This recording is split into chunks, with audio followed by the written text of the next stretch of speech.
Si queréis saber por qué a Blade de 1998 se le considera la génesis del universo Marvel que conocemos en la actualidad, no os perdáis este vídeo. Bienvenidos y bienvenidas a este vídeo análisis de la película Blade, como he mencionado antes, de 1998. Y antes de explicaros por qué es tan importante, aunque el público no lo sepa o no la considere tan importante, voy a dar antes unos datos técnicos que son un poco aburridos, pero son necesarios. Leo desde Wikipedia, pero añadiré datos. Blade es una película de superhéroes del año 98 protagonizada por Wesley Snipes, Chris Christopherson y Stephen Dorff. Se le considera de superhéroes, pero como estáis viendo en pantalla, la página web IMDb la considera también de acción, horror y ciencia ficción. Y es por eso, en el género horror, porque está prohibida en Malasia y censurada en Alemania. Censurada en Alemania probablemente por la escena de apertura, la rave sangrienta del principio, que luego pondré un clip, aunque sean 6-7 segundos. Los datos de taquilla también son de la página IMDb. El presupuesto fue de 45 millones de dólares estimado y la recaudación bruta a nivel mundial fue de 131 millones. No sé cuánto se gastaron en promoción, pero normalmente en Estados Unidos suelen gastar entre 40 y 100 millones, dependiendo si la película es independiente o si la película se quiere llevar a nivel global. Así que se le puede considerar un éxito. Alerta de spoiler, ya sé que lo he metido un poco tarde en el vídeo. Si no habéis visto esta película, parad el vídeo inmediatamente porque voy a ir empezando a destripar todo el guión. Sigo leyendo la trama desde Wikipedia. Wesley Snipes da vida a Blade, el antihéroe que es un híbrido humano-vampiro que protege a las personas cazando vampiros. Fijaos que la Wikipedia, y es que describe a Blade como un antihéroe, cosa arquetipo protagónico que no se ve en Marvel. Diréis, ¿pero de qué estás hablando? Deadpool. Deadpool es un héroe macarra, pero no llega a ser un antihéroe como se le conoce normalmente en los universos tanto de Marvel como de DC. Y perdonadme todos los y las super mega fans de Marvel, hay que reconocer que desde que Disney, en inglés Disney, en castellano, compró a la productora Marvel, han infantilizado todos los personajes, porque si habéis leído los cómics, los personajes no son tan infantiles. ¿Y a qué se debe esto? Bueno, Disney, lo voy a pronunciar en castellano, es una mega productora, es que ya es una empresa conocida por comprar una idea, un cómic, una novela, transformarla y vendérsela al público como ellos quieren venderla. Pues lo mismo ha pasado con todos los cómics, con todo el universo Marvel. Si hubiesen hecho un fiel retrato de todos los cómics de Marvel, hubiesen tenido que clasificar las películas para mayores de 16, de 18 e incluso clasificarlas como lo hacen en Estados Unidos, R, para mayores de 21 por las escenas de violencia, escenas con sangre. Entonces pensaron, no podemos hacer eso porque entonces habría una cantidad de público que no podría pagar por la entrada, vamos a infantilizarlo y vamos a poder vender las películas para todos los públicos. Y obviamente si hablamos de Blade, la película, había que mencionar al cómic. Por ejemplo, la gran diferencia entre el Eric Brooks, que es su verdadero real del cómic, y el Eric Brooks de la película del 98 es su nacionalidad. El Eric Brooks de los cómics ha nacido en el Soho, que es zona 1 de Londres. Si habéis estado en Londres, es una zona preciosa, os la recomiendo que la conozcáis. Pero el Blade de la película obviamente es estadounidense. Su estatura es de 1,88, por cierto. Se va a estrenar este año la nueva película de Blade interpretada por Mahershala Ali, que por cierto da excelente con la altura, ya que mide 1,88. La raza de Blade es un zampiro o dampiro, y leo, en el folclore gitano y eslavo, en Rumanía, Albania, Bulgaria y en general en la región de los Balcanes, es una criatura ficticia, un híbrido entre vampiro y humano. Se dice que este guiño a esta etnicidad de Blade la hacen al final de la película cuando se le ve a Blade en Moscú ayudando a una mujer a no ser mordida por un vampiro. Supuestamente ese vampiro es Whistler, que es el mentor, la figura paterna de Blade. Bueno, y sigo leyendo un poco. Blade, Eric Brooks, es un personaje ficticio, un cazavampiros que aparece en los cómics de Marvel Comics, creados por el escritor Mark Wolfman y el dibujante Jim Collan. Su primera aparición fue en el cómic La tumba de Drácula número 10, julio de 1973, como personaje secundario, pero luego pasó a protagonizar sus propias historias. Fijaos también la gran diferencia. Se supone que en la película Blade nace en los 70, finales de los 60, cuando en el cómic nace el 24 de octubre de 1929. Especialidades: maestro artista marcial, espadachín y tirador experto, altamente informado sobre la tradición vampírica, obviamente para intentar derrocar a tu enemigo hay que saber sobre él, fuerza sobrehumana, velocidad, agilidad y resistencia, sentidos mejorados, factor de curación acelerado, inmunidad a las mordeduras de vampiros e inmunidad a la hipnosis de vampiros, envejecimiento lento, capacidad para sentir criaturas sobrenaturales. También he de recalcar, tanto como el personaje de cómic como el personaje de la película Blade, esto supuso una revolución porque fijaos que en la primera aparición fue en los 70 en Estados Unidos. Pocas veces antes se habían visto héroes afroamericanos. Tanto en el cómic como en la película fue una revolución en todos los sentidos. Un personaje pro, evitar los copyright, obviamente. Si sois expertos marciales, Hapkido, y además ha también entrenado en capoeira, kung fu, jiu-jitsu y krav maga.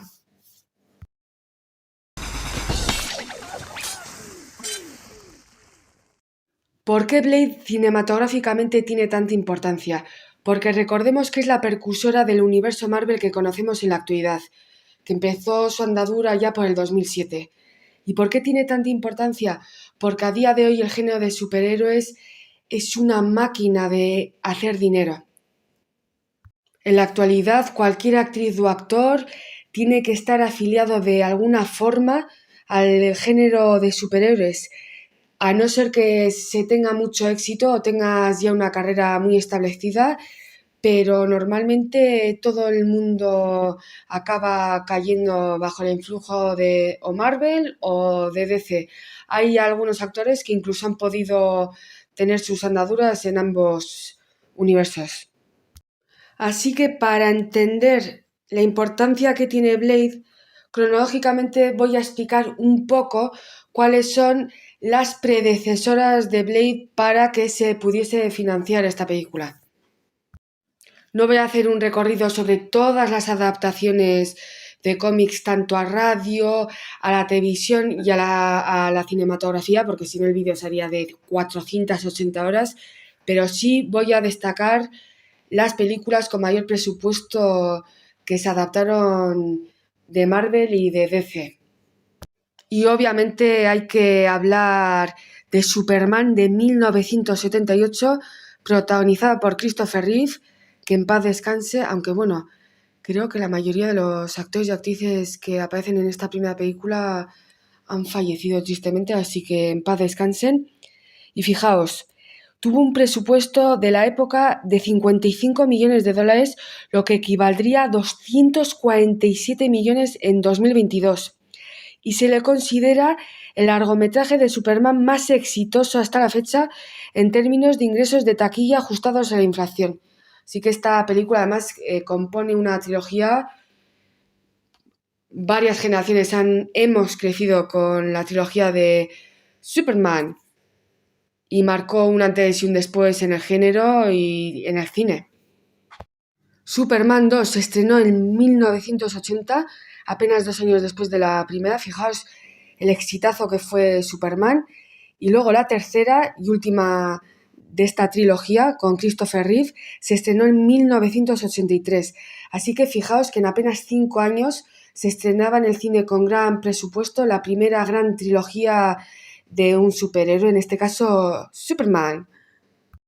Y obviamente los creadores o los que tenían los derechos de autor de los cómics de Batman en este caso, viendo el exitazo que tuvo Superman de Marvel, obviamente estamos aquí, Marvel DC es batalla Barcelona Real Madrid, no se podían quedar atrás y entonces empezaron a trabajar y después de esa Superman 3 se estrenó en el 89 Batman, que empezaba la tetralogía de Batman, se considera ya es una saga de 4 películas dirigidas, las 2 primeras por Tim Burton y las 2 últimas por Joel Schumacher.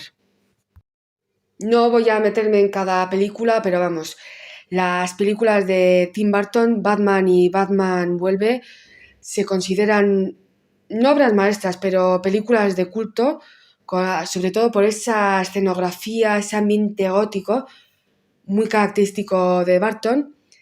Ya la primera película dirigida por Joel Schumacher ya bajó muchísimo la calidad y de hecho Michael Keaton se quiso desanexionar y como colofón, de forma negativa, tenemos esa Batman y Robin que la consideran una matadora del género de superhéroes.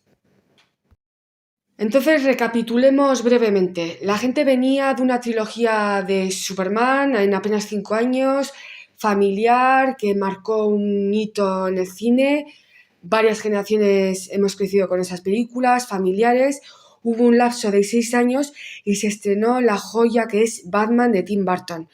Como he dicho antes, esa escenografía, esa actuación tanto de Michael Keaton como de un tal Jack Nicholson haciendo de Joker.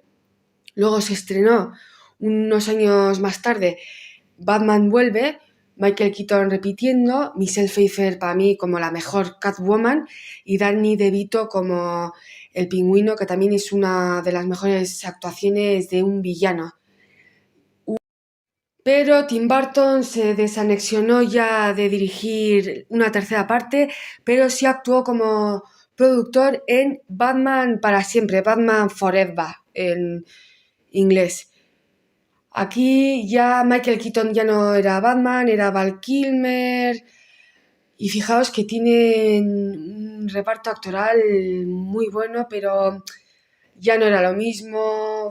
Joel Schumacher se nota que es que no le gustaba y creo que años después reconoció que dirigió esta película por dinero y se nota muchísimo que era una película de encargo, muchísimo se nota.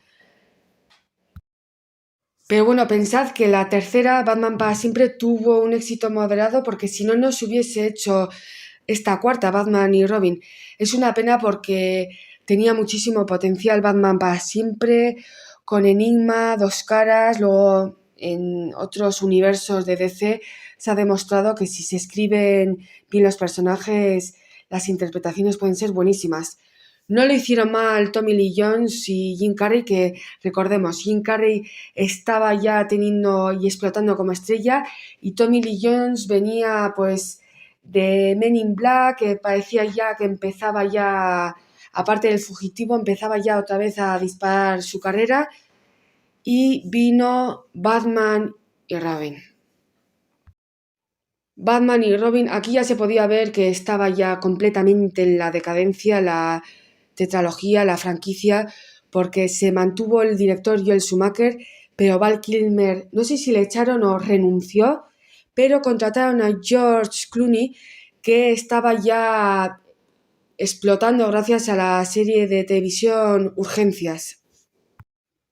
Uma Thurman ya había hecho bastantes películas, Alicia Silverstone venía 2 años antes de protagonizar Clueless, Fuera de Onda, que fue un éxito, Chris O'Donnell estaba empezando y sobre todo la gran estrella, por eso está arriba, era Arnold Schwarzenegger.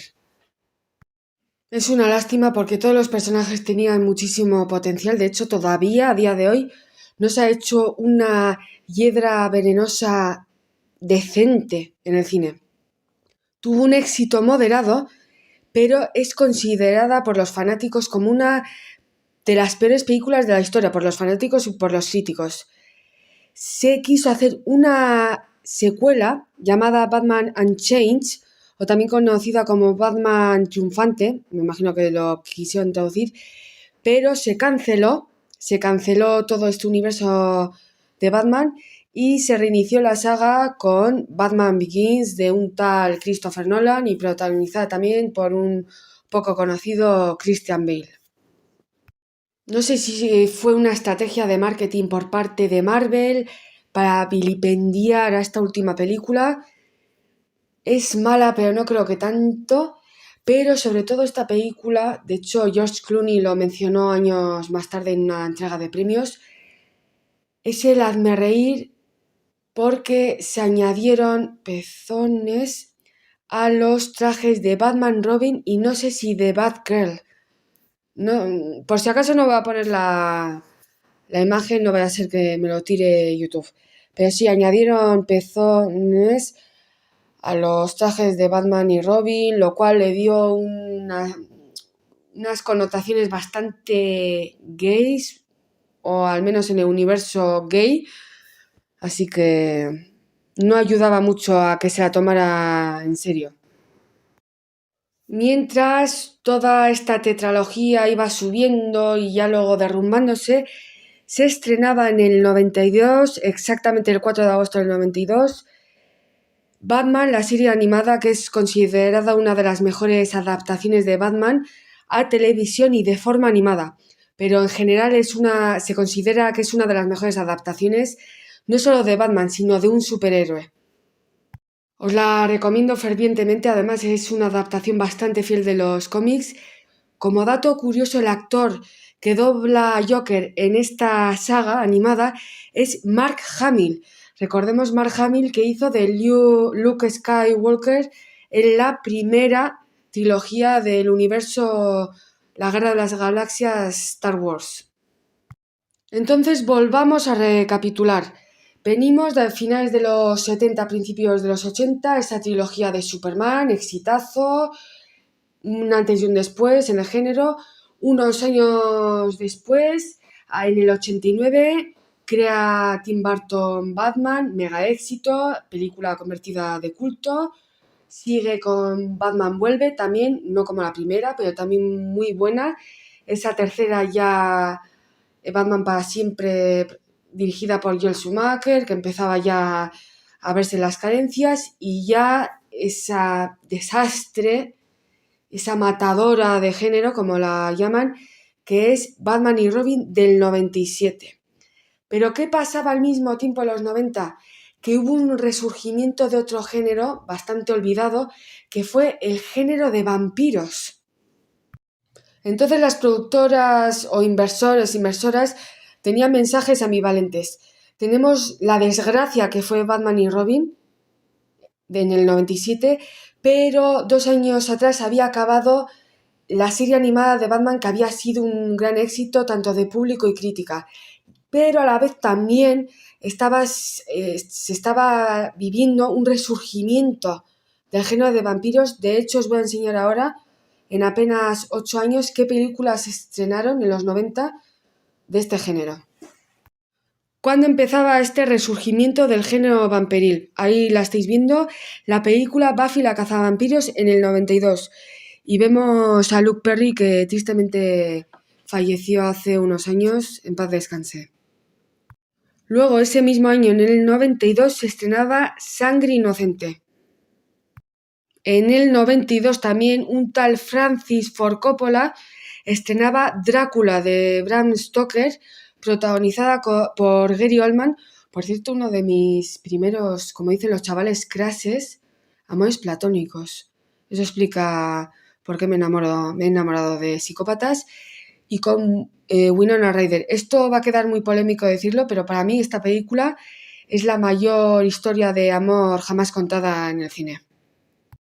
2 años después se estrenó Entrevista con el vampiro, con un reparto excelente: Tom Cruise, Brad Pitt, Antonio Banderas y una jovencísima Kirsten Dunst. Aquí demuestra Tom Cruise que es un gran actor, pero no sé por qué se ha desviado al género de acción, otra de mis películas favoritas. 2 años después, en el 96, se estrenaba Abierto hasta el amanecer. Fijaos que George Clooney se ha mencionado 2 veces en este vídeo.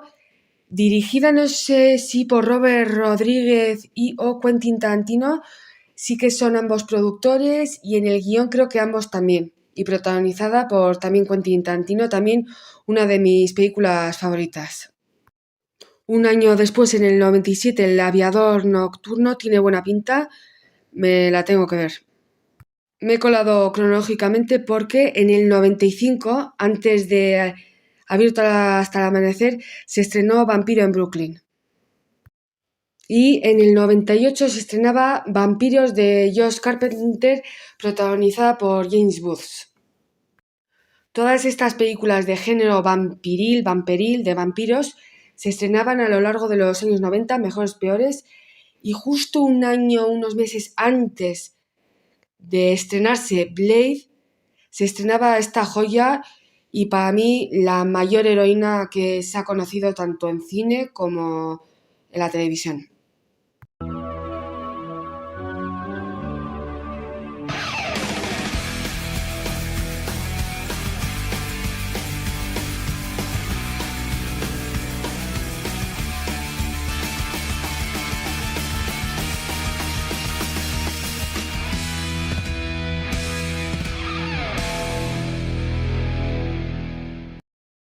Eran mensajes muy ambivalentes, no tan seguros para invertir millones y millones en una película, pero lo que sí sabemos que Wesley Snipes tiene un gran peso, ya que quiso producir la adaptación de Pantera Negra, todo lo que conocemos ahora como el universo Wakanda, pero el proyecto no siguió adelante. Entonces llegó a sus manos, Blade insistió muchísimo y por fin se dio luz verde.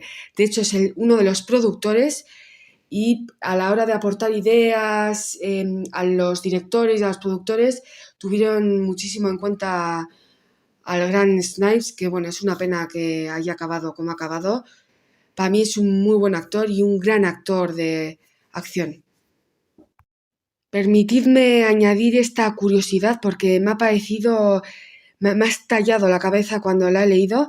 Leo: la película tiene una sorprendente cantidad de similitudes con Matrix, que se estrenó en el 99, apenas unos meses después.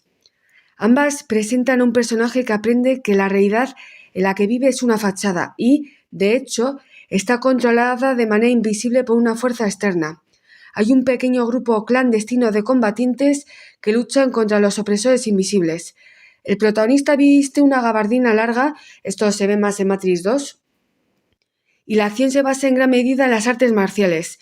La escena de los rehenes alrededor de la hora 12 minutos incluso presenta un momento de esquiva de balas similar a las famosas escenas de balas de Matrix. Sin embargo, todas estas similitudes son coincidencias, ya que Blade se lanzó un año antes que The Matrix, y The Matrix había sido escrita, planificada y con guión gráfico mucho antes del lanzamiento de Blade. Pero aún así me parece muy curioso.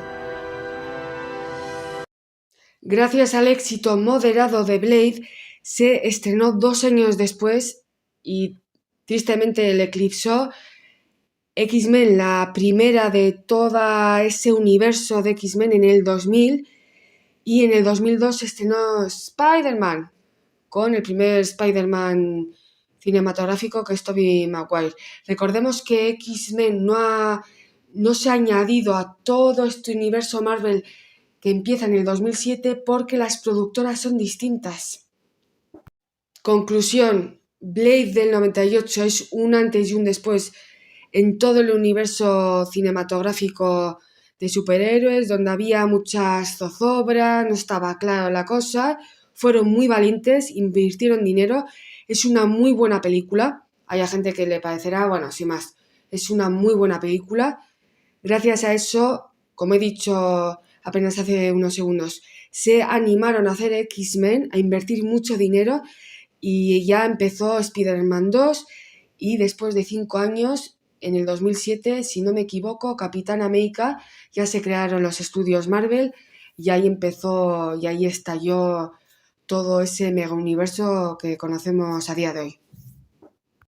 Y os preguntaréis, y aquí abro debate, ¿para bien o para mal esta eclosión del género de superhéroes? Bueno, eclosión, y ahora es el género, y desde hace, como he dicho antes, casi 20 años, es el género por excelencia.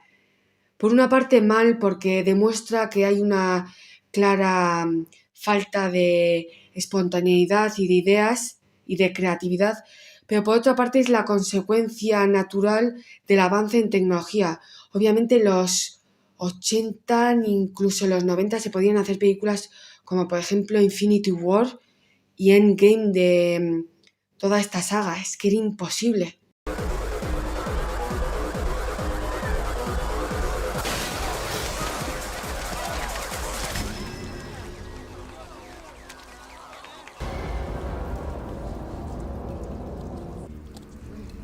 It's the day one.